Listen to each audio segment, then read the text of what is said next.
So I am going to the bank. I want to deposit the money from my business. So what you looking for? I want to save the money so that I buy a necklace, a big necklace, and jewelry, real gold.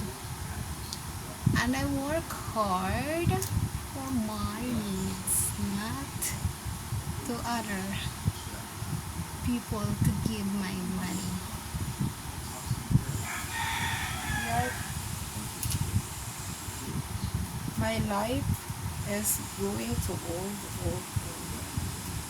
So I want to make sure before I'm old, before I do not have a job, I do not have a work, but still my business is there. Still my business is kept going. And thank to the Lord God. And save. You have interest that business put in the bank. And the centavo. I call it centavos. Of course, it's not going like that. It's going to big amount of money to put in the bank. So, what is looking for? My mind is become a save money. And not going to donate.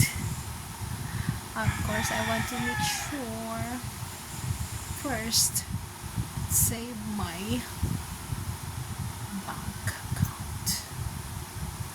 Not for you. Take note.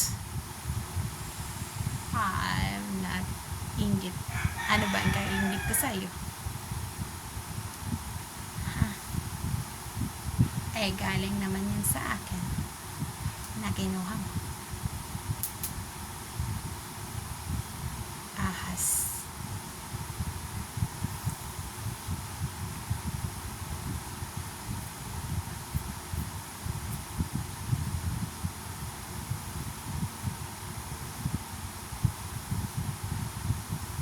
Siya nga pala, yung suot mong alahas. Sa akin nang galing yan. Oo. Akong bumili niyan. Oo. Kaya isang lamo na. Nangangati na yung iyong kamay. Kasi mukha kang pera. Ako ito. 1 taon na to. Mura pa. Huwag ako ang sabihan mo naiinggit. Dahil ikaw at lahat kayo naambunan ng pera ko at pinaghirapan ko. Tandaan mo yan, ha?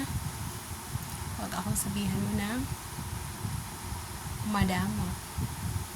Dahil kung nagdamot ako, hindi ako nagpagawa ng bahay doon kung saan ka nandun. At ilang beses ka nangutang na hindi nagbayad. Yan ba madamot? Ha?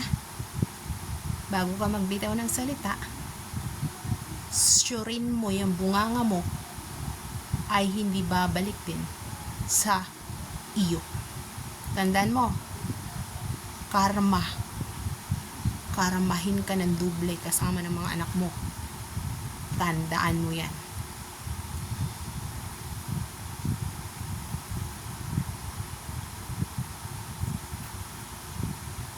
Nananahimik ako. Ayaw ko lang ng inagawa. Tandaan mo yan. Dahil ito ay nanunuklaw.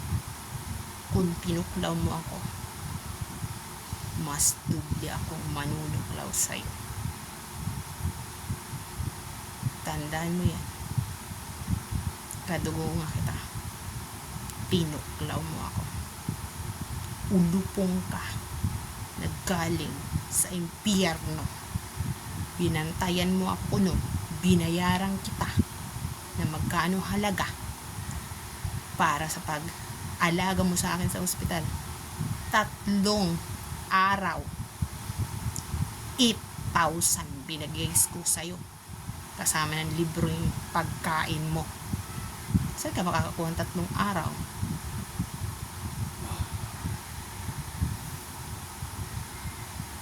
At ano ang kaiingitan ko sa'yo? May bahay ako. Tapos, yung pag-aaral ng college ko.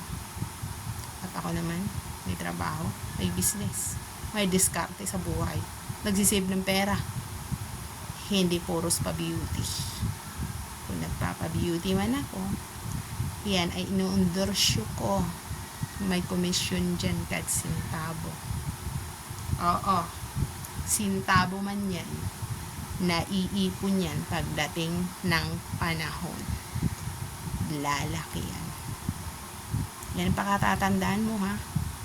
Hindi yang umaasa kung kahit kanino nilalang. Ako yung tipong tao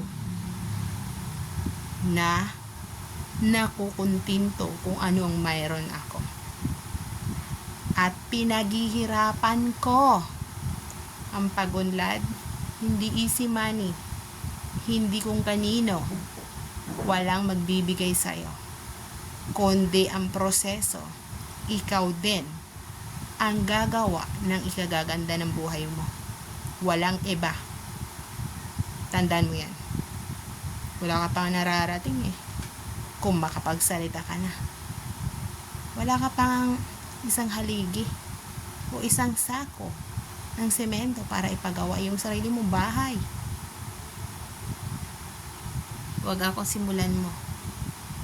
Ayusin mo muna yung buhay mo, hindi yung buhay ko. Hindi ako nang aagaw kung anong sa akin. Kung ano sana yung sa'yo.